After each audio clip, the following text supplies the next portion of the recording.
What's the hardest thing about writing? Well, it's getting started. Maybe you're having a hard time coming up with a story idea, or you're stuck on where to take your story next. If you want a way into a story or a way through, I have 9 story starters to help you. This free PDF is full of story seeds and prompts to get you going. To download your 9 story starters, go to nancypanuccio.com/start. That's Nancy with an I, Panuccio with 2 C's, nancypanuccio.com/start. Okay, so you've written your first draft. Maybe you've gone through NaNoWriMo and now you have 50,000 words, more or less, to work with. So what happens next? Where do you go from here? How do you push through and finish what you started? How do you keep your creative momentum going? In today's episode, I'm going to give you ways to go deeper into your first draft so that it doesn't fizzle out, but gets closer and closer to the story you envision. This is a 3-part mini-series. Today, we're going to focus on character development.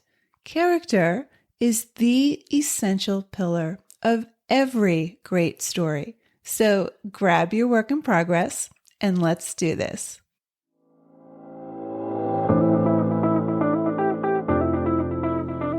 Writer Unleashed is for you, a writer who has a story you want to bring onto the page and into the hearts and minds of readers. I'm Nancy Panuccio, writer, editor, and writing coach. And each week, we'll explore techniques, mindsets, and inspiration for writing stories readers can't put down. Thanks for spending some time with me today. Now let's begin.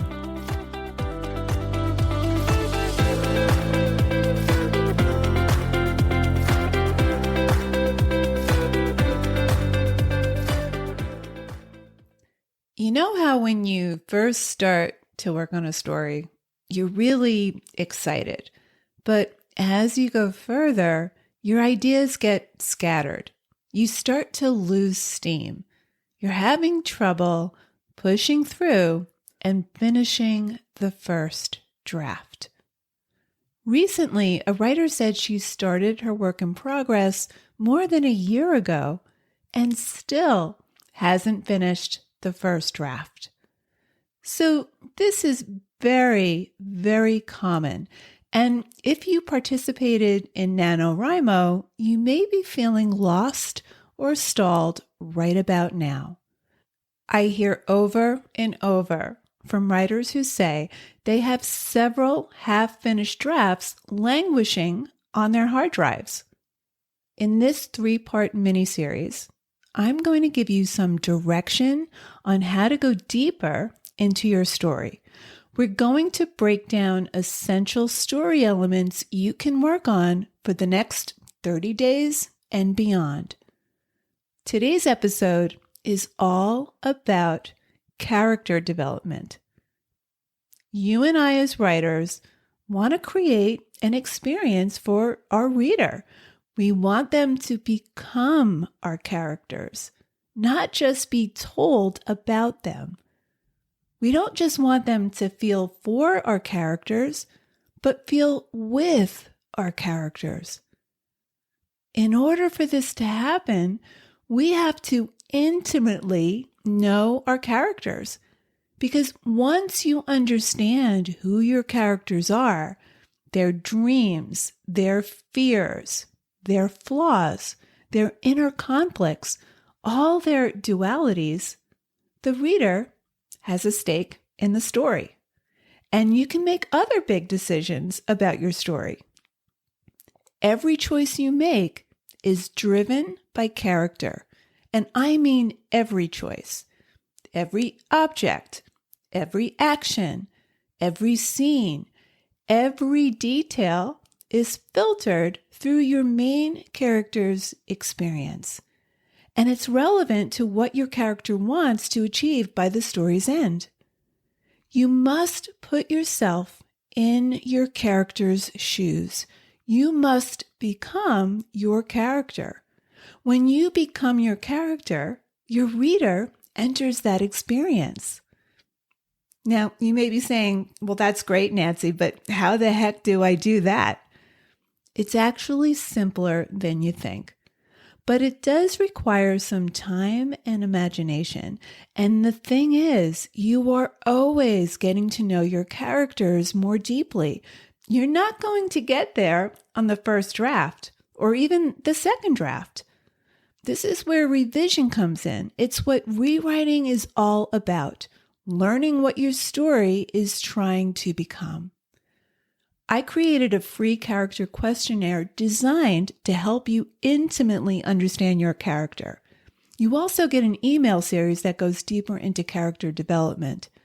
Download your questionnaire and get the email series by heading over to nancypanuccio.com/character. nancypanuccio.com/character. I'll link in the show notes. Again, this is a 3-part miniseries.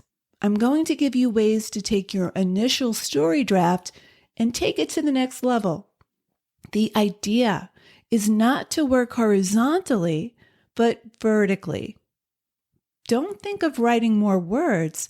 Think of writing more deeply. First, you're going to explore your main character. I really want you to dive into one character at a time. Start with your protagonist. For now, don't focus on plot. Plot isn't something you do first and then you're done. It's a way of thinking your way through your material. Right now, you're just giving your raw material some air and exploring what you already have on the page.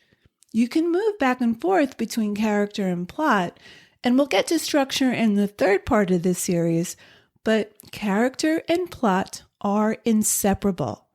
But before you start structuring your story, you want to get clear on a few things. So let's get into it. There are 3 ways to think about character development, and you can use this framework for all of your characters. The first stage is your core foundation. Second is building character, and the third stage is revealing character. So let's start with your core foundation, your main character, your protagonist. Who is your story about, and what does he or she want? First, you want to get clear on who your story is about. Now, a common misstep I see many writers make is not having a strong protagonist. Sometimes there are too many characters who have a stake in the story. And when you're hazy on whose story it is, or when you have too many characters who have a stake in what happens, number 1, it's confusing to your reader and to you. Number 2, it dilutes your story. And number 3, it lacks relevance and unity. So, whose story is it? I want you to focus on one character. For now, focus on your main character, your protagonist. Getting clear on who your main character is will help you focus your material. Now, if you're having a hard time deciding who the main focus of your story is, here are some questions to help you hone in. Who has the most to gain? Who has the most to lose? Who's going to experience the most transformation by the end? Now, once you have clarity on who your main character is, now you can get clear on what your character wants. Desire is the engine of your plot. It's what drives your main character through the story. Your character might want true love. Your character might want to survive an apocalypse or defeat an enemy. But you want to articulate what your character wants in concrete terms. Harry Potter wants to defeat Voldemort. Humbert wants Lolita. Anna Karenina wants to be with Vronsky. Write a simple statement. For now, articulate what your character wants in concrete terms. So whose story is it, and what do they want? Now, we'll be getting more into why your character wants what he or she wants next week when we talk about point of view.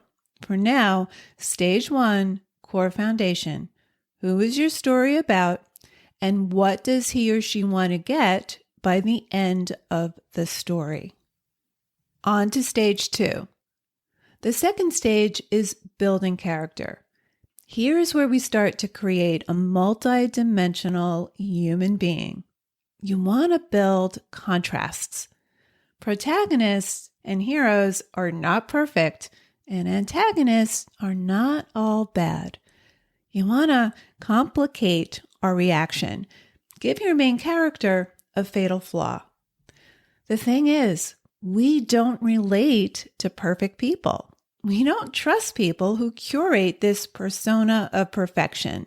Now, you've all seen this play out on Facebook. You probably know at least one person who curates this perfect persona, whose every post showcases their perfect life. You know the ones. They're always taking selfies of their happy family in pumpkin patches, on vacation, in restaurants, weekend outings, the perfect marriage, the perfect kids who score excellent marks in school, the daughter who excels at ballet and violin and soccer.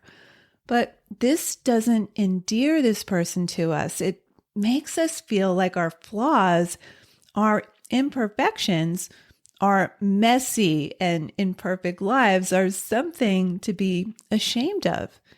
It makes us feel alone. We actually love characters with flaws, with imperfections, because they're more relatable. We recognize ourselves in them. Now, it doesn't matter if your reader can't relate to your character's situation, or even if they're not on board with your character's choices and actions. They don't even particularly need to like your character. They just need to understand them. They have to encounter your character's humanity. You know those characters you identify with in stories you read or in movies or Netflix series you watch?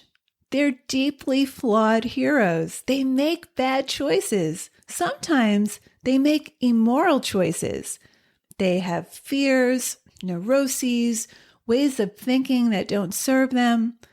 A great example of this is Alex, the star anchor played by Jennifer Aniston in The Morning Show. She has this cool, calm, collected persona when she's in front of the camera, but off camera, she's a hot mess. She has secrets that she's desperate to keep from being exposed. She can be manipulative and throw people under the bus to save her reputation. And she's carrying a lot of shame. She's also scared, vulnerable. There are times we don't find her likable at all, and other times we admire her. Now, you may not even like a particular story protagonist, but you see parts of yourself in them. You identify with them, even if it's in some small way. Another great example, Tony Soprano. As the protagonist, he's about as unlikable as they come, right? He kills, he smothers his nephew to death, shoots his cousin. He repeatedly cheats on his wife, but we get some of his good qualities. We admire his street smarts and survival skills, and he has a soft spot for animals.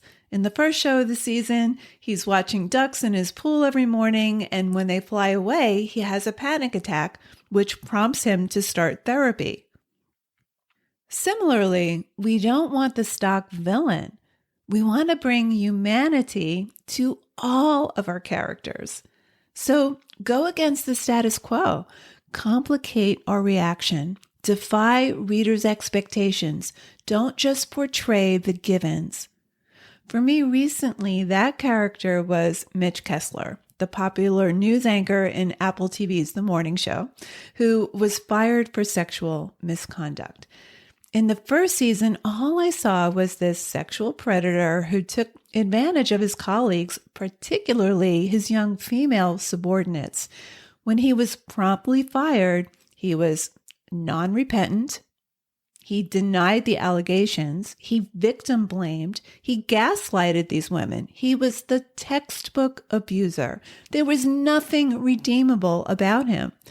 By the second season, I saw a man whose career, marriage, and reputation had totally unraveled, a man who was deeply repentant for the harm he caused and who truly wanted to be a better person, who desperately wanted to become a better person, but didn't have the tools to do so.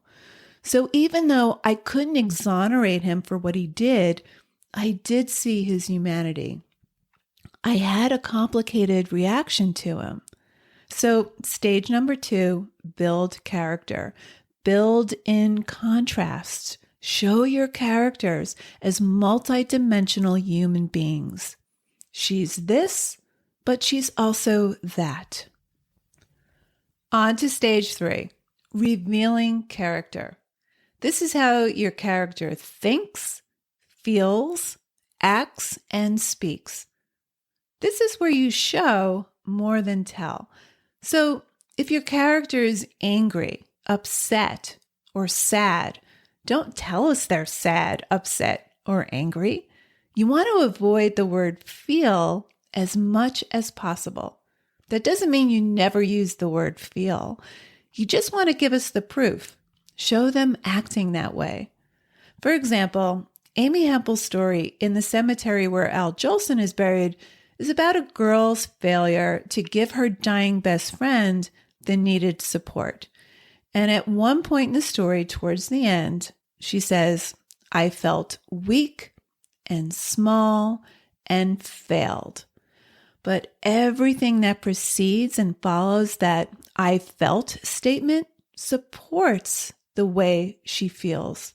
Here's the entire passage. I have to go home, I said when she woke up.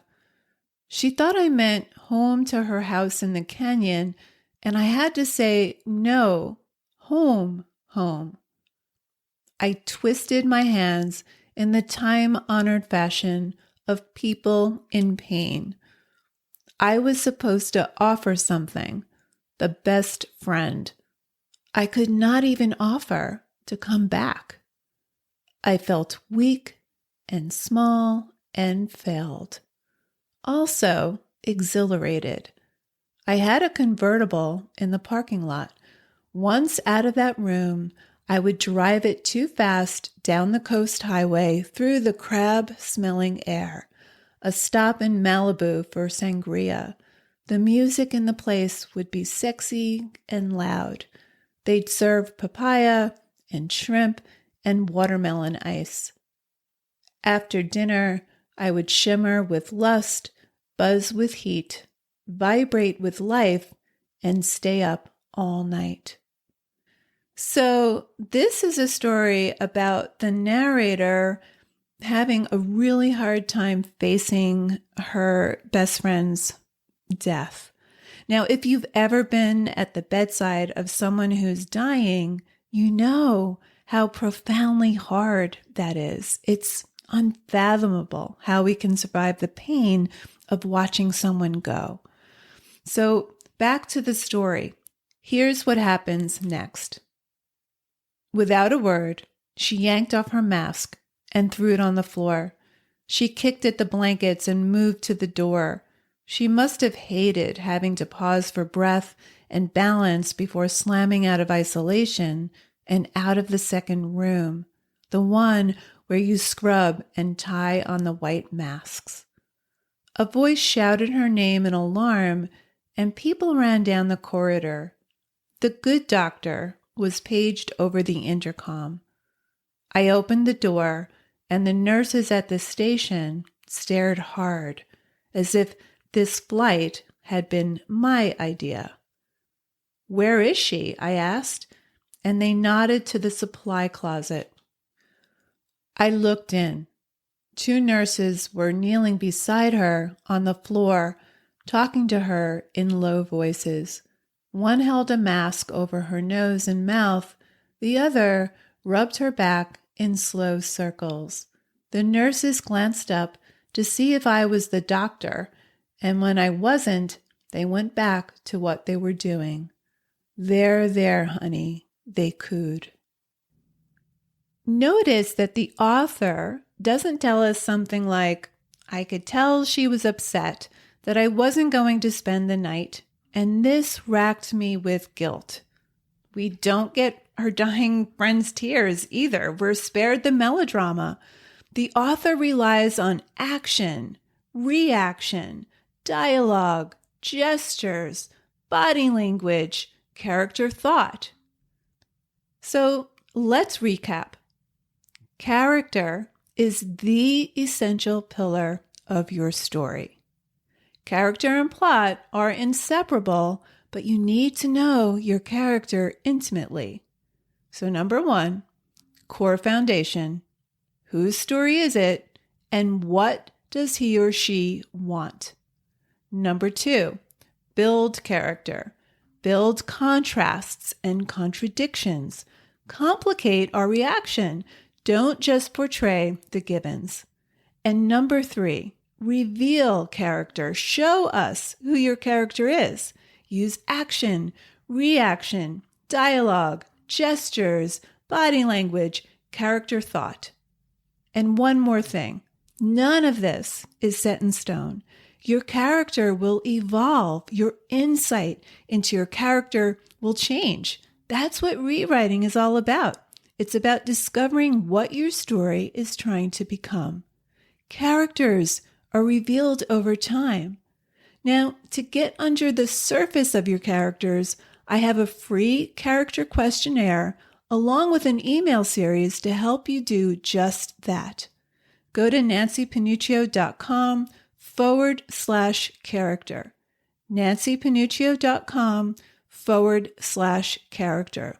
I'll link in the show notes.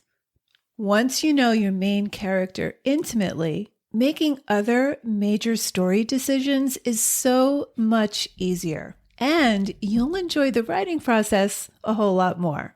So there you have it. Coming up next week, we're continuing on with our Beyond the First Draft miniseries with an episode on point of view.